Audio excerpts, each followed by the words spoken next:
Hello everyone, welcome to virtual cooking from room 112, coming to you from my cottage. So the kids are running around, so we'll just see how it goes.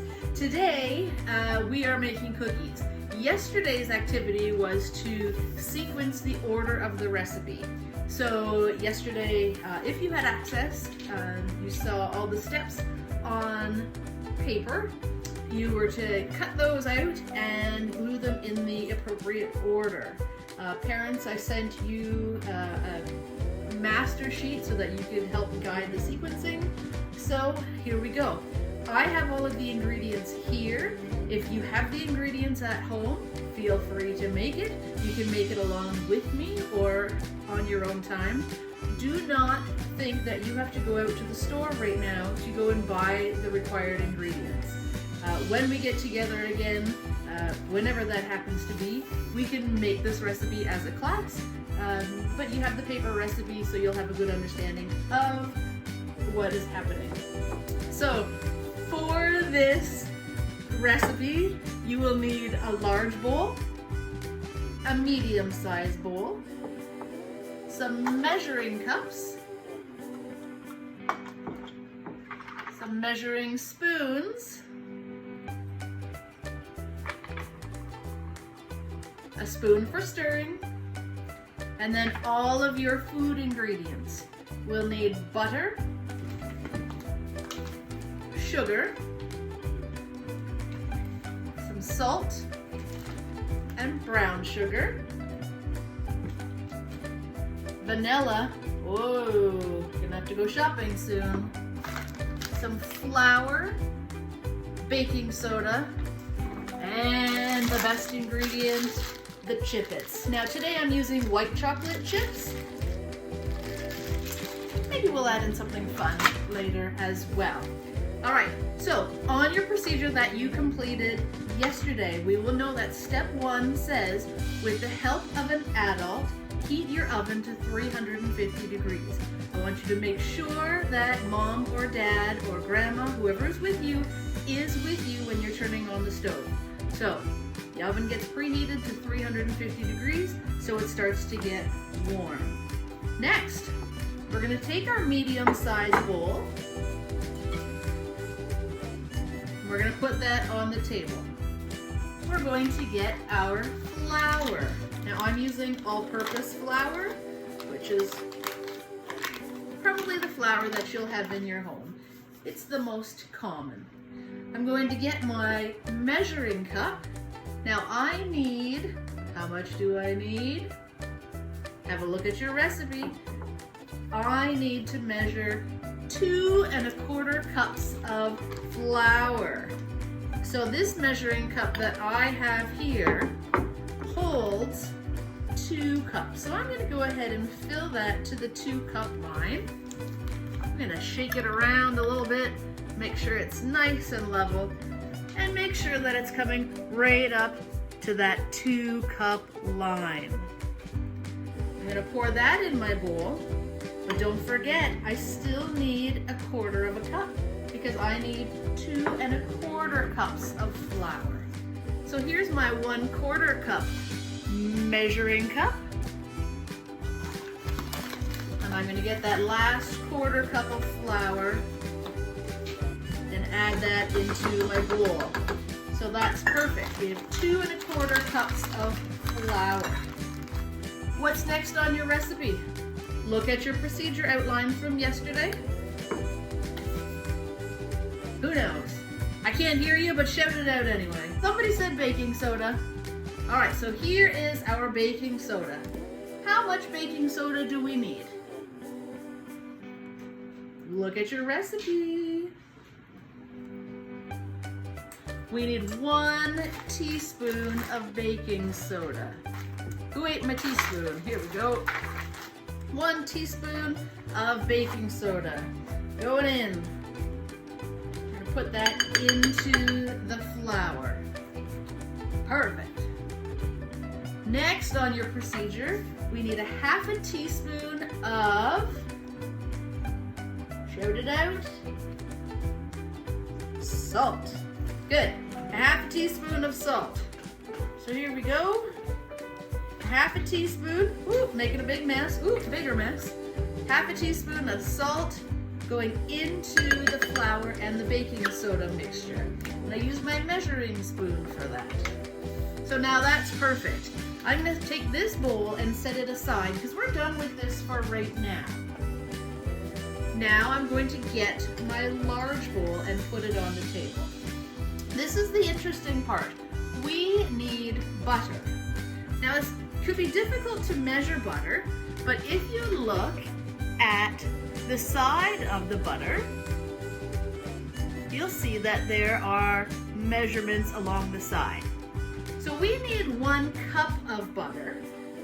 So, and the butter has to be soft. So if you look right down the middle, there's a line for 1 cup. So this block is 2 cups of butter. We need 1 cup. So we're gonna cut this block in half, okay? All right, so the block of butter is cut in half, just like that, magic. This butter is very, very hard right now, so I won't be able to stir this. So I'm gonna go ahead and melt this in the microwave. Mom or Dad, you can help out at home if your butter is hard like mine. And we'll be right back. All right, so I have my softened butter from the microwave. That looks good. I'm going to put the butter into the large bowl. My trusty assistant, thank you very much. Next, we need white sugar. We need 3/4 of a cup of white sugar. So we're going to use our measuring cup, our 3/4 cup measuring cup. Now it's important when you're measuring that you make sure you fill the cup all the way to the top. All right, so here's our 3/4 of a cup of white sugar. That goes in with the butter. And we also need our brown sugar. Same measurement, 3/4 of a cup.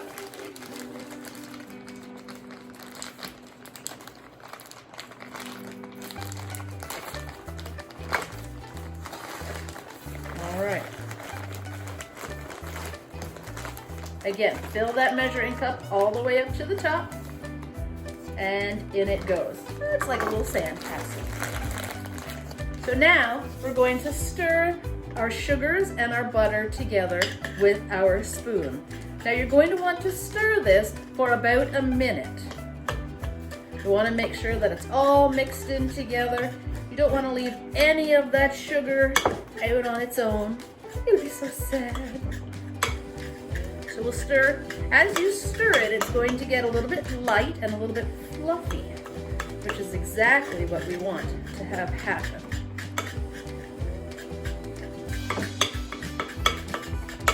Stir, stir, stir. Boy, oh boy, I'm making a mess. It's just like I'm at school. All of you guys in my class know that when we get cooking, the flour starts flying and the sugar goes everywhere. So there we go. All of our sugars and our butter are nicely mixed together. It's probably been about a minute. It's okay if you stir longer. The more you stir, the better it is. So it looks like creamy mud right now. Love me some mud. All right, next up, we need 1 egg. Where are my eggs? Here they are. Now at school, we normally take our egg and we crack it into a small bowl. Why do we do that? To make sure there's no shells. So you can either tap your egg on the table or tap your egg on the side of the bowl. We only need 1 egg. So into the bowl it goes. And when we're at school, we use a clear container so that we can pick it up carefully and look underneath without spilling to see if there are any shells hiding under there, because there's nothing worse than biting in to an eggshell in the middle of your cookie. So the egg is going into that sugar mixture, and we also need some vanilla. Now when we're at school, We don't normally measure vanilla, but because we're doing this the proper way, we'll measure out our vanilla. So that is perfect. Now we're going to use our spoon and we're going to stir our egg and our vanilla, our butter, and our sugars all together. And once we know that there's no chunks of egg, and it's all mixed in, we're going to add our flour mixture back into this butter and sugar egg vanilla mixture. So we stir, stir, stir. All right, that's all nicely mixed up. We're incorporated. And here goes our flour mixture. Dump it all in there. Perfect. Now we're gonna use our spoon and carefully stir all of those ingredients together. Now there's one ingredient that we haven't added in yet. Who knows what that is? It's the best part. The chippets, that's right. Now at school, we would have a little taste test of the chippets. We open up the bag, we walk around, everybody gets a little scoop of the chippets. So you can do that at home too. Make sure you wash your hands after. So this is almost mixed together. It's starting to look like cookie dough. Whew. It's just like at school. The table here is covered in flour and sugar. That is excellent. All right, so it looks like our cookie dough is all mixed up, looking cookie dough-ish, but we're still missing something. The chippets, white chocolate today. So the recipe calls for 2 cups. That's probably the entire bag. Let's see.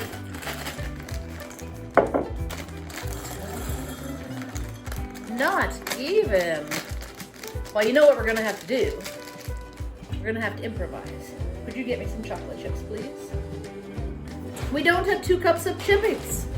Oh no, we only have 1 1/4 cups of chippets. That's okay. This cottage is well stuffed with chocolate. So, we're adding our chocolate chips all the way up to that 2-cup line on our measuring cup. Beautiful. Oh, it's gonna be a delicious mix of brown chocolate and white chocolate. So into the cookie mixture it goes, and just stir that all up. Oh my goodness, everyone. These look fabulous. My daughter, Julia, is laughing at me right now because she can't believe that we're making cookies on the internet. She thinks she's gonna get to try one after. Right? Uh-huh. Uh-huh. All right. So, that is very well mixed and looking delicious. Now we have to put these into the oven. All right, so the chippets are all mixed into the cookie dough now, so that is super. Next, we have to put the cookies on the pan. So, here's my baking sheet, and I have a piece of parchment paper. And we use the parchment paper, why? 2 reasons. 1, so the cookies don't stick, and 2, easier to clean. So, I'm gonna use 2 fresh spoons. All right, so we scoop our ball of cookie dough, then we come over to our pan, put your spoon down on the pan, and scrape that ball off with the back of the other spoon. Now, I left some room in between the 2 cookies because as they cook, the butter's going to melt and the cookies are going to spread. And we don't want them all stuck together. I mean, they'll still taste good, they'll still taste the same, but they won't be perfectly round. So, I'm gonna go ahead and continue placing balls of cookie dough on the cookie sheet. All right, so I've made all of my cookie balls. And this is what they look like. Whoop, that one's rolling away. This is what they look like. Whoop, it's still rolling away. Hang on. You come back here. Stay. So, I've made all of my cookie balls and they're on the pan, ready to go into the oven. Now, the oven is hot, okay? Right now, the pan hasn't been in the oven, so the pan is cold. So I don't need to use my oven mitts right now. You can use them with your parents' help to put it in the oven just to protect your hand. But right now the pan is cold, so there's no danger of touching the pan right now. When it comes time to take them out of the oven, then you'll need a parent's help and you'll want to wear some oven mitts. Okay? So into the oven we go. All right, so our cookies are going into the oven, which is very hot. It's at 350 degrees. So we'll slide those in there. The cookies are going to bake for about 8 to 10 minutes. So I'm gonna set a timer and then we'll come back to the oven. All right, so our timer has just gone. I've put on my oven mitt. I'm going to carefully open the oven door. Now when I open the door, a whoosh of hot air is going to come out. So make sure you keep your head back a bit. Mom and Dad, somebody's gonna help you while you're doing this. Open the oven door. Carefully reach in and grab that pan. Oh, these look and smell delicious. Look at that. So our cookies are out of the oven. They've rested on the pan for a few minutes. So now they're ready to go on a cooling rack so that they can continue to cool until they're ready to be eaten. If I were to take a bite of one of these cookies right now, that hot melted chocolate would burn my mouth and it would not be very comfortable. So as tempted as you are to eat them, you have to wait for a few minutes. And these cookies are done. Now, you have an activity to do today following this recipe. Even if you didn't make the recipe at home, even if you just followed along, you have an activity that goes along with this recipe. So there's questions that you need to answer. Once you've completed your activity, I would like someone at home to take a photograph of your answers and email that photograph to me so I can see how you did. Now, it's fine if you didn't do the writing yourself. If you told the answers to someone else in your home and somebody else did the writing, that's fine. If you are doing the writing, so if you are the scribe, I would like for you to write the answers exactly as your child said it, even if the answer is incorrect. Okay? So I'm going to enjoy one of these cookies, and if you made them at home, I hope you enjoy them too. If you didn't make them, we'll make them the next time we see each other. Bye-bye for now.